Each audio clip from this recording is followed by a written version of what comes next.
Hello again, WTMS. Mr. Schaefer here with another pod lesson here for week 5 already of distance learning. It's kind of going fast. Maybe teachers and parents wouldn't agree that it has gone fast, but remember, as we're in week 5, we encourage you to do your best, but don't stress. You guys are doing great. I did want to talk about spring activities for just a second. Track, our only spring sport, was canceled for this year. We missed out on a few field trips, 8th grade to Boise. We'll see what happens with lava, but good chance that's probably not going to happen at the end of the year. Pride Week assembly that we would have had, we missed out on that.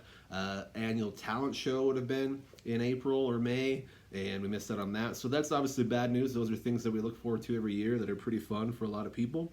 The good news is everybody will have a chance to do that again at some point. So hopefully a few more. So I just wanted to apologize and say those activities, we are bummed that we got to miss out on those, but we'll get through it. It is what it is. So last week in the pod, we reviewed the 7 habits that we covered this year. Hopefully you picked up something from that. And we covered Sean Covey's final words to you guys, which were just to keep hope alive and know that if some of those habits and things that you learned about, you want to make some changes in your life, you do not have to make big, complete 180 changes, right now.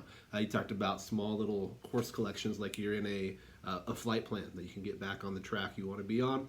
So hopefully you picked up something, gleaned something from those 7 habits lessons.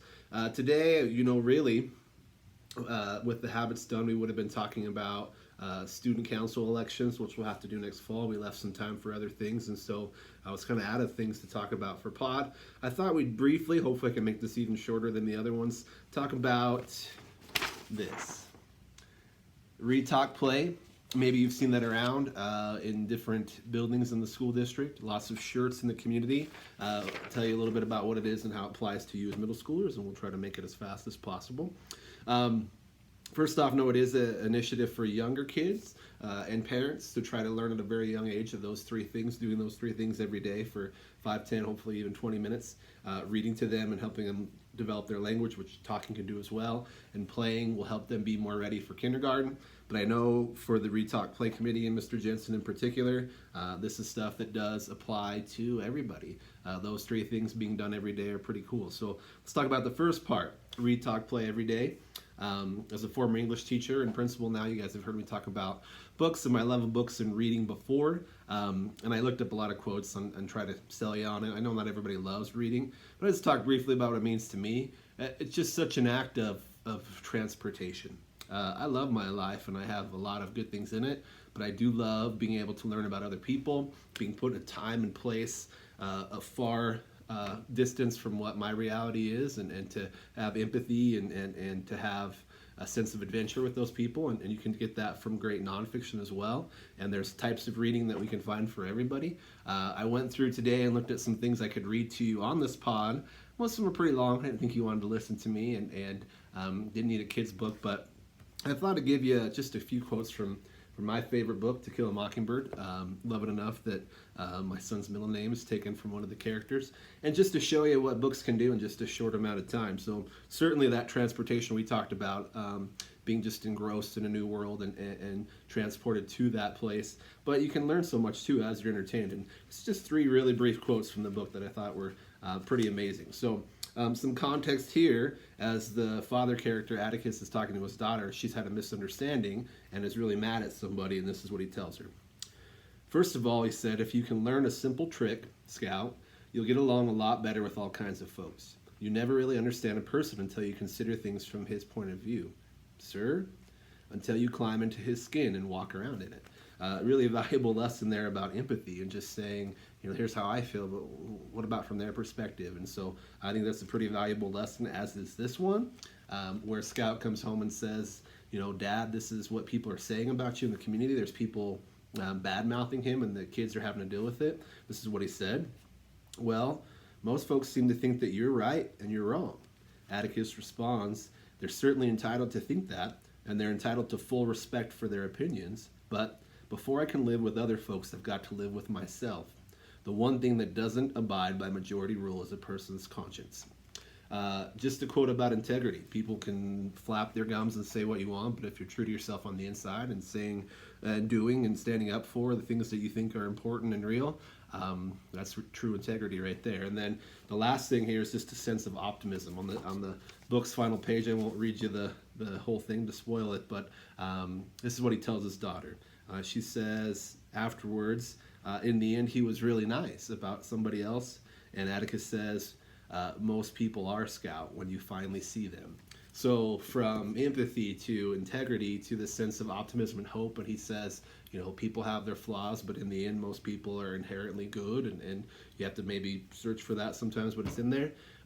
Yes, that's my favorite book, but you can get that from a variety of reading sources. So yeah, middle school kids, find something you love to read. It doesn't matter what it is, but they can just give you so much important lessons and so much entertainment.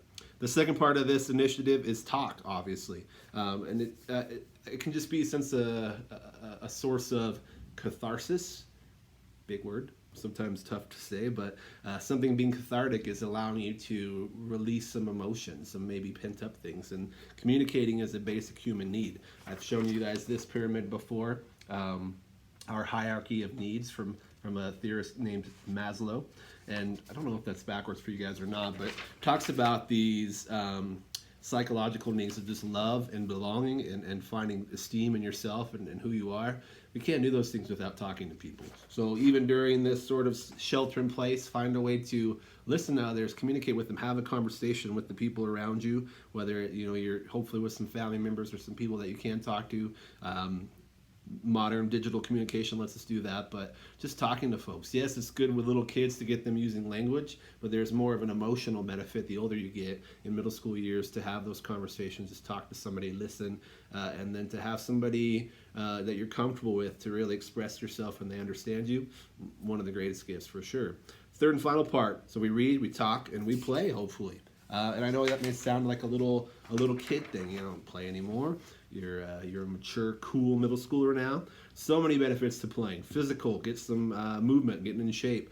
You can have some emotional well-being, social, getting used to interacting with others and being on the same team. You can build your brain power a little bit, inspire creativity, and again, come back to communication. So many benefits of play. And one thing about from where you guys are at as middle school kids to where old folks like me are, the adult world can be a little serious and intense and stressful. So hopefully you don't lose that childlike sense of just kind of being silly and having a chance to play, and encourage you to do that during the shelter in place stuff of when staying at home. Board games, just being silly with your friends and family can be really, really valuable. So I picked up this quote to end on here today, words to end on and think on as we reflect on how the Read, Talk, and Play initiative applies to you folks in middle school, and maybe even when you someday, many years from now, have your own kids. But I couldn't find really the source for this online, but it says, at the end of the day, your feet should be dirty, your hair messy, and your eyes sparkling, which I think is pretty cool.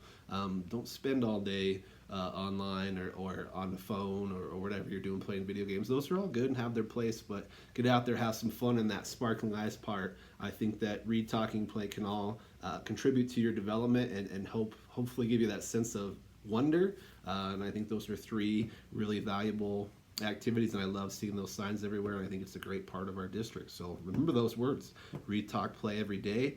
Have a great week. Keep up the good work with distance learning, and we'll see you next week. Bye.